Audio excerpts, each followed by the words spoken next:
Hi friends, வணக்கம் and welcome to ருசிப்போமா. இந்த video எதுக்காகன்னு பார்த்தீங்க அப்படின்னா, வாழைப்பூ எப்படி க்ளீன் பண்ணுறது நிறைய பேர் கேட்டிங்க. அவங்களுக்காக தான்.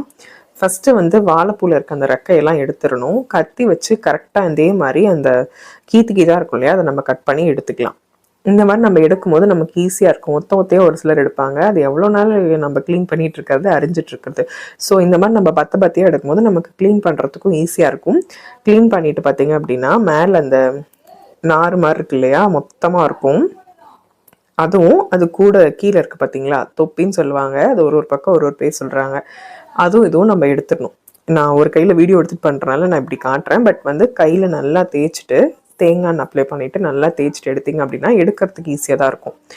வாழைப்பூவில் நிறைய ஹெல்த் பெனிஃபிட்ஸ் இருக்குங்க. ஸோ வீக்லி ட்வைஸ் அதை எடுத்துக்க பாருங்கள்.